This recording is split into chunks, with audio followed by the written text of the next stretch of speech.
নমস্কার বন্ধুরা, চৈতালির পাকশালায় তোমাদেরকে স্বাগত। আজকে আমি সবার প্রিয় ট্র্যাডিশনাল ফুড শুক্তো রেসিপি তোমাদের সাথে শেয়ার করছি। এটা কিন্তু খেতে পুরো অনুষ্ঠান বাড়ি শুক্তোর মতন হয়েছে। আর এর মধ্যে আমি একটা বিশেষ মশলা দিয়েছি, যার জন্য এটা স্বাদে গন্ধে একেবারে অতুলনীয় হয়েছে। দেখো আমি কিভাবে এটা বানাচ্ছি। দেখো, ফার্স্টে একটা কড়াই নিয়ে নিয়েছি। কড়াইটা গরম হয়ে গেলে এর মধ্যে আমি 5 ফোড়ন দিয়ে দেবো। 5 ফোড়নের মধ্যে জিরে থাকে, তা সত্ত্বেও আমি আরেকটু জিরে নিয়ে নিলাম। আর 5 ফোড়ন দিয়েছি 1 টেবিল চামচ।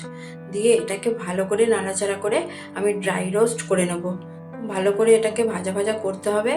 আর গ্যাসের ফ্লেমটা কমিয়ে দিয়ে ভাজা ভাজা করলে ভালো হয়, না হলে এটা কিন্তু পুড়ে যেতে পারে। দেখো আমার লালচে করে এটা প্রায় ভাজা হয়ে গেছে। এবার আমি এটাকে নামিয়ে নিচ্ছি। এটা দিয়ে আমার নামাতে অসুবিধা হচ্ছিল বলে আমি কড়াইটা তুলে নিয়ে নামিয়ে নিয়েছি। এবার কড়াইতে আমি সর্ষে তেল দিয়ে দিচ্ছি। আমি সর্ষে তেলে রান্নাটা করব। এবার বড়ি দিয়ে দিলাম। এ কটা বড়ি আমি দিয়ে দিয়েছি। বড়িটাকে আমি খুব ভালো করে লালচে করে ভেজে নেব। আর বড়িটা যদি ভালো করে ভাজা না হয় না, খেতে কিন্তু ভালো লাগে না, কেন যেন ভেতরের দিকটা কাঁচা কাঁচা থাকে। এবার বড়িগুলো ভাজা হয়ে গেছে, আমি বড়িগুলো নামিয়ে নিচ্ছি। এবার আমি এই তেলের মধ্যে উচ্ছে, দেখো আমি উচ্ছেগুলোকে লম্বা করে কেটে নিয়েছি আর নুন হলুদ মাখিয়ে রেখেছিলাম। এইভাবে উচ্ছেটা আমি ভেজে নেবো। আর নুন হলুদ মাখিয়ে ওইভাবে রাখলে না উচ্ছের তিতে ভাবটা অনেকটা কমে যায়। উচ্ছেগুলো আমি এবার ওই তেলের মধ্যে দিয়ে দিলাম।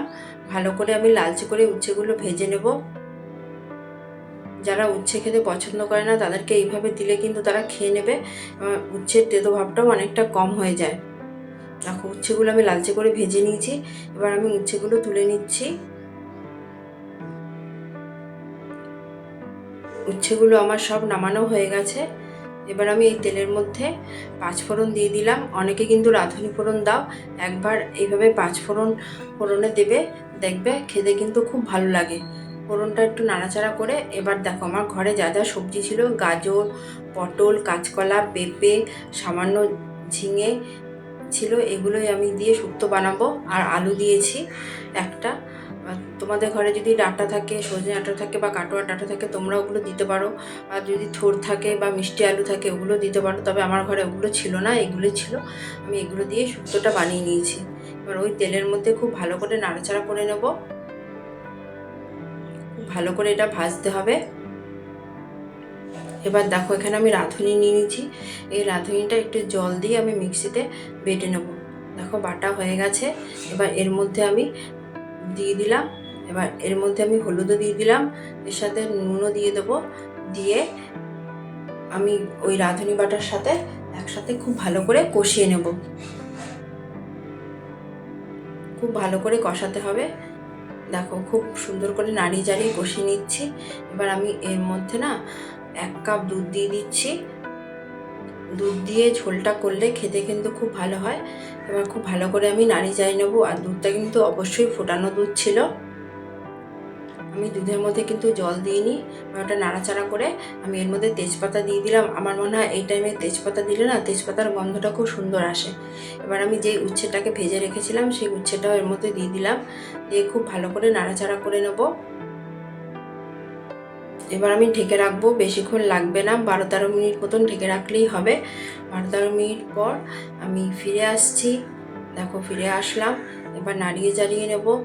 এবার কিন্তু আমার সবজিগুলো সব সেদ্ধ হয়ে গেছে, আমি দেখে নিচ্ছি, তাও দেখালাম তোমাদের। দেখো গাজরটা নরম হয়ে গেছে আর এগুলো কিন্তু সবই সেদ্ধ হয়ে গেছে। এবার আমি ভাজা বড়িগুলো এর মধ্যে দিয়ে দিলাম, দিয়ে নাড়িয়ে চাড়িয়ে নেব। এবার দেখো যেটা ড্রাই রোস্ট করে রেখেছিলাম, যেই পাউডারটা বানিয়েছিলাম, ওই পাউডারটা এর মধ্যে দিয়ে নাড়িয়ে নেব। তোমার যদি আমাদের এই রেসিপিটা ভালো লাগে তোমরা অবশ্যই লাইক করো, সাবস্ক্রাইব করো। আর বাড়িতে বানিয়ে খেতে কিন্তু খুব ভালো লাগে। ভালো করে নাড়াচাড়া করলাম করে এই টাইমে কিন্তু তোমরা একটু ঘি দিতে পারো, তবে আমি ঘি দিইনি। একটু সামান্য চিনি দিয়ে দিলাম, চিনি দিয়ে নাড়াচাড়া করলাম। আমার রান্নাটা কিন্তু প্রায় হয়ে এসছে। Bye, tata.